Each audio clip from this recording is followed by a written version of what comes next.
Assalamualaikum warahmatullahi wabarakatuh. Perkenalkan, nama saya Nadia Nur Abida dengan NIM G002526 dari kelompok B7. Jadi di sini saya akan menjelaskan tentang anatomi organ genitalia feminina. Nah, kita masuk untuk ke soalnya sendiri, yaitu ada seorang perempuan berusia 25 tahun baru saja menikah sekitar 3 bulan yang lalu.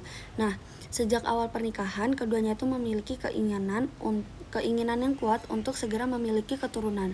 Nah, di sini ada 3 pertanyaan. Yang pertama itu, jelaskan alur perjalanan oosit sejak dilepaskan dari ovarium sampai mencapai ke kavum uteri.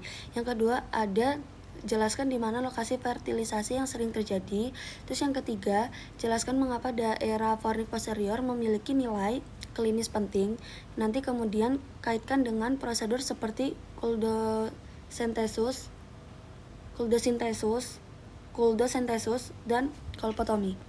Kita lanjut ke pertanyaan yang awal dulu, yaitu alur perjalanan oosit dari ovarium hingga ke kavum uteri kan. Nah, jadi di sini ada gambar kan, yang dimana ovulasi, nanti oosit itu bakal dilepaskan dari ovarium. Nanti dia tuh bakal ditangkap oleh fimbria tuba yang mengarahkan ke dalam tuba, terus dia bakal masuk ke infundibulum. Jadi nanti oosit bakal masuk ke bagian infundibulum di tuba falopinya. Terus nanti dia tuh bakal bergerak ke ampula tuba, yang dimana nanti dia tuh tempat paling sering terjadinya perembuahan. Terus dia bakal lanjut ke istimus tuba, yang dimana nanti oosit ini bakal melanjutkan perjalanan ke bagian istimus tuba yang lebih sempit. Terus ini kan kavum uteri, yang dimana nanti dia tuh bakal masuk ke kavum uteri. Jadi oosit bakal mencapai rongga rahim, kavum uteri, tempat potensialnya untuk implantasi jika telah dibuahi. Nah, nanti ovulasi ini bakal terjadi di hari ke-14, sedang oosit hidup di hari dia tuh ke 1 hari. Terus habis itu sampai uterus itu sampai 3-5 hari, dan implantasinya itu di hari ke-20-an. Kita lanjut ke bagian pertanyaan yang kedua, yaitu lokasi fertilisasi yang sering terjadi.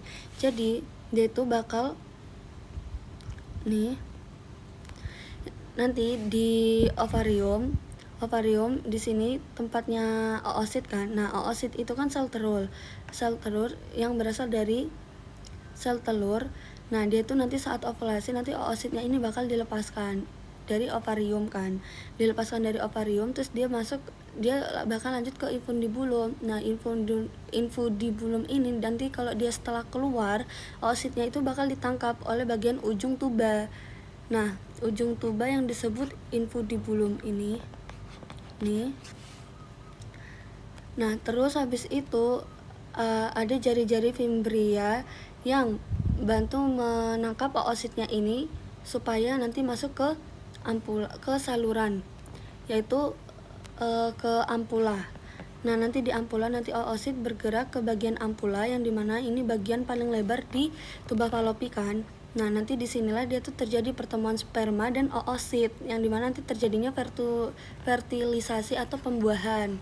Nah, terus nanti dia tuh bakal ke ismus, yang setelah dibuahi nanti menjadi zigot, yang dimana nanti zigot ini bakal bergerak ke bagian yang lebih sempit, yaitu ismus.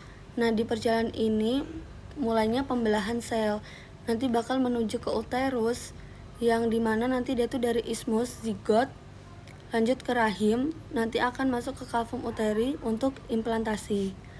Kita lanjut ke bagian pertanyaan yang ketiga, yaitu aplikasi klinis fornix posterior dikaitkan dengan kuldosentesis dan kolpotomi. Nah, jadi di fornix posterior, dia itu kan merupakan bagian posterior dari vagina yang terletak di bagian belakang serviks. Nah, jadi secara anatomis sendiri nanti fornix posterior ini bakal berhubungan sangat dekat dengan kavum douglasi, yaitu ruang terdalam dalam rongga pelvis wanita. Nah, karena posisinya itu paling rendah, jadi cairan patologis seperti darah atau cairan infeksi itu bakal seringkali terkumpul di area situ. Nah, jadi kedekatan antara fornix posterior dan kavum douglasi itu menjadikan darah ini nanti bakal memiliki nilai klinis yang penting karena dia tuh memungkinkan akses langsung ke rongga peritoneum tanpa perlu melakukan pembedahan besar melalui abdomen. Jadi hal ini nanti bakal dimanfaatkan dalam beberapa prosedur medis, antara lain yaitu coulson sintesis ini nanti dia tuh merupakan tindakan penusukan yang menggunakan jarum melalui fornix posterior untuk mengambil cairan di cavum Douglasii. Nah, prosedur ini nanti biasanya bakal dilakukan untuk bertujuan diagnostik, misalnya mencuriga adanya kehamilan ektopik yang ruptur atau adanya pendarahan intraabdomen. Nah, selanjutnya di kolpotomi, yang itu merupakan tindakan insisi yaitu atau sayatan pada fornix posterior untuk membuka akses ke cavum Douglasii. Nah, prosedur ini tuh digunakan untuk drainase cairan yang dimana nanti pengeluaran abses atau sebagai jalur akses tindakan pembedahan ginekologi tertentu. Penjelasan yang saya sampaikan sudah selesai. Mohon maaf apabila banyak kurangnya atau banyak salahnya. Sekian dari saya. Wassalamualaikum warahmatullahi wabarakatuh.